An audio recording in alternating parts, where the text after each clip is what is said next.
آپ کو بتائیں وفاقی بجٹ 2025-26 میں سرکاری ملازمین کی تنخواہوں میں اضافے کے لیے 4 تجاویز تیار کی گئی ہیں جن پر حتمی فیصلے بجٹ سے قبل کابینہ اجلاس میں کیے جائیں گے۔ گریڈ 1 سے 16 کے ملازمین کے لیے 30% ڈسپیرٹی الاؤنس جبکہ گریڈ 17 سے 22 کے ملازمین کے لیے 15% اضافے کی تجویز زیر غور ہے۔ تنخواہ اور پینشن میں مہنگائی کے تناسب سے 10% اضافہ اور گزشتہ 2 ایڈ ہاک الاؤنسز میں سے ایک کو بنیادی تنخواہ میں ضم کرنے کی بھی تجویز دی گئی ہے۔ آرمڈ فورسز کو کنٹریبیوٹری پینشن سکیم سے مستثنی رکھنے کی بھی تجویز دے دی گئی ہے۔ وفاقی بجٹ 2025-26 میں سرکاری ملازمین کی تنخواہوں میں اضافے کے لیے 4 تجاویز زیر غور ہیں۔ شاہد اجمل سے مزید تفصیلات جان لیں گے۔ جی شاہد۔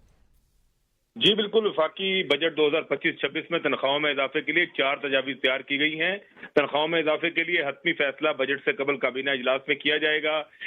ذرائع وزارت خزانہ کا کہنا ہے کہ گریڈ 1 سے 16 تک ملازمین کے لیے 30% ڈسپیرٹی الاؤنس کی تجویز دی گئی ہے۔ مہنگائی کے تناسب سے بجٹ میں تنخواہ اور پینشن میں 10% اضافے کی تجویز ہے۔ اسی طرح گزشتہ 2 اڈھاک میں سے ایک اڈھاک اضافے کو تنخواہوں میں ضم کرنے کی بھی تجویز ہے، جبکہ گریڈ 1 سے 16 تک ڈسپیرٹی الاؤنس اور گریڈ 17 سے 22 تک 15% اضافے کی بھی تجویز دی گئی ہے۔ اسی طرح آرم فورسز کو کنٹریبیوشن پینشن سکیم سے مستثنی رکھنے کی تجویز ہے۔